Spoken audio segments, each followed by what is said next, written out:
Bismillahirrahmanirrahim. Salamlayıram sizi dəyərli tamaşaçılar. Ramazan ayının 5-ci günündə. Xoş gördük sizi bir daha. Bugün yenə də tamaşaçılarımızın bir sualı əsasında danışacağıq. Gözəl bir sual göndəriblər bizə.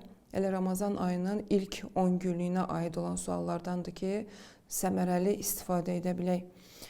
Necə edək ki, Ramazan ayında həyatımız dəyişsin, yəni Ramazan ayı həyatımıza təsir etsin. Xüsusilə də xanım izləyicilər bizə çox gözəl suallar göndəriblər ki, çalışırıq ki, onların əsasında danışaq və elə bilirəm ki, məhz xanımlar bu Ramazan ayında ən çox zəhməti çəkən şəxslərdir. Çünki onlar həm oruç tutur, həm də evin qayğısına qalırlar, övlad tərbiyəsi ilə məşğul olurlar. Məhz bu sualda ən çox onlara təsir edici ola bilər. Necə edək ki, Ramazan ayında həyatımız dəyişsin? Bildiyimiz kimi, ümumilikdə İslamda müxtəlif tərbiyə və tərbiyəvi islahat proqramları var. Onlardan ən başlıcası budur ki, insan öz niyyətini düzəltməlidir və niyyətini dəyişdirməlidir. İstəyirəm bu yerdə Həzrəti Peyğəmbərdən gözəl bir hədislə mövzuma davam edeyim. Peyğəmbər sallallahu aleyhi və səlləm buyurur ki, İnnəməl əmalu bin niyyət. Əməllər niyyətlərə bağlıdır. Yəni, əməllərin qəbulu, hədisdən belə çıxarış edirik ki, əməllərin qəbulu məhz niyyətlərə bağlıdır. Həqiqətən də bu belədir. Biz belə mövzularda, yəni bu mövzuda, niyyət mövzusunda çox bəhslərdə danışmışıq. Burada da yeri var ki, insan Ramazan ayının əvvəllərində məhz öz niyyətini idarə etsin, niyyətini düzəltsin. Əgər niyyətimiz düz olsa, əməllərimizə də sözsüz ki, təsir qoyacaq və mənəvi proqramımıza da təsir qoyacaq. Və İslamda niyyət çox önəmlidir. Necə ki, bu hədisi biz neçə dəfə təkrar etmişik müxtəlif mövzularda. Peyğəmbər sallallahu aleyhi və səlləm Əbazərə, səhabəsi Əbazərə buyurur ki, Ya Əbazər, kul be niyyə. Ey Əbazər, niyyət elə ye. Yəni, bir iş ki, yemək mübah bir işdir. Yəni, o işi görsək də, görməsək də heç bir fərqi yoxdur bəzi mövqeyyətlərdə. Sözsüz ki, insan sağlamlığı təhlükəyə düşərsə, bəli, zəruridir qidalanmaq. Amma adi halda yemək yemək mübah bir işdir.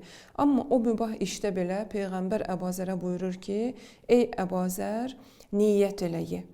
Yəni, insan əgər niyyət eləsə, hətta onun yeməyi belə ibadətə çevrilə bilər, yeməyi belə ona təsir qoya bilər. Bu hədisdə də Peyğəmbər buyurur ki, əməllər niyyətlərə bağlıdır. Yəni, insan hər bir işdə birinci niyyətinə diqqət yetirməlidir. Baxın, biz dünyaya nəzər yetirdiyimiz zaman insanlara, cəmiyyətə, müxtəlif millətlərə nəzər yetirdiyimiz zaman baxırıq ki, eyni işi dünyanın hər yerində ola bilər ki, xanımlar görürlər. Amma bunları fərqləndirən hansısa bir yan olmalıdır.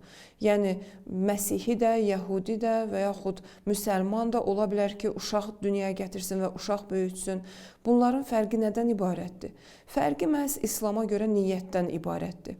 Hətta bir insan əgər hansısa bir heyvanı zibh edəndə, yəni kəsəndə, başını istifadə üçün, heyvanın başını kəsəndə, əgər onun niyyəti Allah olmasa, Bismillahla heyvanın başını kəsməsə, o zaman həmin heyvanın əti baxmayaraq ki, halaldır, amma yeyilməsi bizim üçün haram olur. Bəs deməli, niyyət İslamda çox önəmlidir və əməllər də niyyətlərə bağlıdır. Yeri var ki, biz elə Ramazan ayının bu günlərində öz niyyətimizə diqqət edək. Necə ki, Ramazanın əvvəllərində bizim ən əsaslı görəcəyimiz işlərdən biri niyyətdir ki, Ramazanın ilk gecəsində deyirlər, niyyət axşamında mütləq oruç tutmağı niyyət edin. Yəni, bir insan Ramazan ayının daxil olduğunu eşitdiyində artıq bir ay boyunca oruç tutmağı niyyət etməlidir. Yəni, niyyətsiz bir işə başlamamalıdır. Eləcə də, əgər istəyiriksə Ramazan ayı bizim həyatımızda təsir edici olsun, həyatımızı yaxşılığa və müsbətə doğru dəyişdirsin, deməli, birinci, ilk növbədə bizim bu ayda islah olmaq və dəyişmək niyyətimiz olmalıdır. Və orucun mahiyyətinə, mənəvi dəyərlərinə əhəmiyyət verməliyik. Digər bir hədisə baxdığımız zaman gözəl bir nöqtə qarşımıza çıxır. Yenə də Peyğəmbərimiz sallallahu aleyhi və səlləmdən belə bir hədislə rastlaşırıq. Niyyətul mu'mini xayrun min əməli. Möminin niyyəti onun əməlindən daha xeyirlidir, daha üstündür mənasında. Yəni, gördüyümüz işlərdən daha çox və əhəmiyyətli olan məsələ bizim niyyətimizdir. Nəyə görə?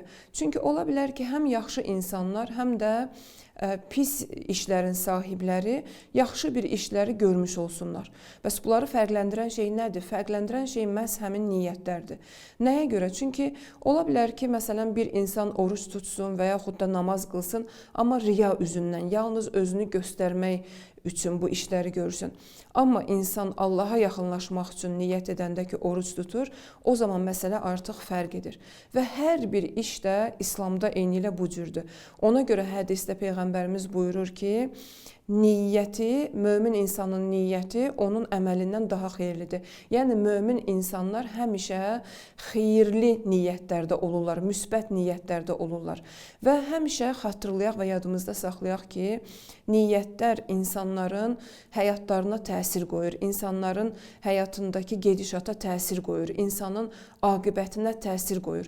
Düzdür ki, insanlar, ətraf mühit, ictimaiyyət bizim niyyətlərimizdən xəbərdar deyil. Amma həmişə diri olan Allah Taala və elm sahibi olan Allah Taala, alim olan Allah Taala bizim niyyətlərimizə agahdır və niyyətlərimizdən xəbərdardır.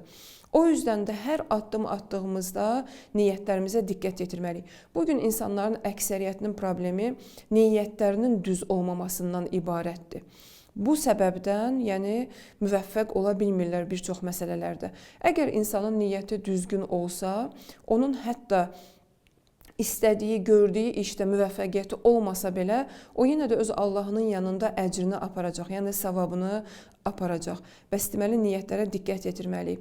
Yəqin ki, siz də öz həyatınızda çox təcrübə edib görmüsünüz və təəccüb etmişsiniz. Bu yerdə bu nöqtəni çatdırmağın yeri var. Bəzən belə bir insanlarla rastlaşırıq ki, zaten yaxşı insanlar deyil. Yəni, onlara baxdığımız zaman görürük ki, çirkin xüsusiyyətlərə malik olan insanlardır və insanlıqdan çox uzaqdılar. Amma baxırsan ki, daim xeyir işlərlə məşğul olmağa çalışırlar, insanların məsələlərini həll etməyə çalışırlar. Bu yerdə həqiqətən də niyyət önəmlidir. Belə insanlar əksər halda çalışırlar ki, digər şəxslərin yanında yaxşı rəğbət qazansınlar, məhəbbət qazansınlar və yaxud da məqsədləri bu olur ki, insanları özlərinə borclu etsinlər, özlərindən asılı etsinlər. O yüzden də İslam təkid edir ki, hər bir işdə niyyətimizə diqqət yetirməliyik. Peyğəmbərdən olan bu iki hədisdə də məhz bu məsələyə yönəlir. Necə ki, Ramazan ayında biz istəyirik dəyişək, deməli ilk növbədə, ilk günlərdən biz niyyətimizə diqqət etməliyik. Mən orucu nə üçün tuturam? Mən bu xeyir işləri nəyə görə verirəm? Və yaxud da mən iftar süfrələrini nə üçün qururam? Əgər insan hər bir işinin başında bu sualı özünə versə, inanın ki, çox az xətaya mürtəkib olar və çox az günaha bulaşar. Mən əgər danışdığım zaman diqqət yetirsəm ki, mənim bu sözü ifadə etməkdə niyyətim nədir, hədəfim və məqsədim nədir? Niyyətimi düzəltsəm, hər işdə müvəffəqiyyətim daha çox olar. Və insan əgər istəyirsə ki, müvəffəqiyyət əldə etsin, müvəffəqiyyətin əksər faizi Allahın əlindədir. Biz nə qədər çalışırıqsa çalışaq, əgər Allahın rızayətini qazana bilməsək, həyatımızda müvəffəq ola bilməmişik. O yüzden də, əziz izləyicilər, ilk növbədə dəyişmək üçün niyyət etmək lazımdır. Niyyət etdikdən sonra insan proqram qurmalıdır. Yəni, nizam-intizamla addımlamalıdır və davamiyyətli şəkildə irəli getməlidir. Bəs əziz izləyicilər, deməli, niyyət məsələsi Ramazan ayında təsirli olmaq üçün, Ramazan ayının bərəkətindən, Ramazan ayının gözəlliklərindən istifadə etmək üçün çox önəmlidir. Ola bilər ki, biz bir işi əvvəldə başlayanda yaxşı niyyətlə başlayaq, amma davamiyyət edəndə, bir işin irəli aparanda daha belə deyək ki, pis niyyətlərə bulaşaq. Çünki insanlar həmişə bir-biri ilə rəqabət eləyir, insanlar həmişə bir-biri ilə münasibətdə və ünsiyyətdədir və bəzən bəzi insanlar bizim həyatımızda niyyətlərimizin dəyişməsinə təsir edir. Bu yüzden də bu məsələyə çox önəm verək və diqqət yetirək. Hər gün öz gördüyümüz işlərdə niyyətlərimizi təzələyək, niyyətlərimizə baxaq və düzəldək və elə məhz burada da müsbət və mənfi məsələsi müəyyən olur. Əgər bizim işlərimizdə niyyətimiz yaxşıdırsa, deməli biz müsbət yöndə addımlayırıq. Əgər niyyətlərimiz düz deyilsə və mənfidirsə, işimizin zahiri hər nə qədər yaxşı olsa da, biz müsbət yöndə irəliləmirik və mənfi əldə etməyə doğru gedirik. Bu yüzden də ilk növbədə insanın öz hədəfini və niyyətini müəyyən etməsi önəmlidir. Bu məsələ həll olduqdan sonra sözsüz ki, müvəffəqiyyətin bir çox qismi də insanın öz çalışqanlığında, insanın öz davamiyyətli şəkildə islahatlarında, proqram qurmasında və ilaxır digər işlərdədir. İnşallah ki, gələcək proqramımızda biz məhz Ramazan ayının xüsusiyyətləri və Ramazan ayında necə proqram quraq, necə səmərəli zamanımızdan istifadə edək, hansı mövzular əsasında irəli gedək və addımlayaq, bunlar barəsində danışacaq. Allah oruc və ibadətlərinizi qəbul etsin, dualarınızı qəbul etsin, bizi də öz xeyir dualarınızda unutmayın inşallah. Sağ olun, salamat qalın.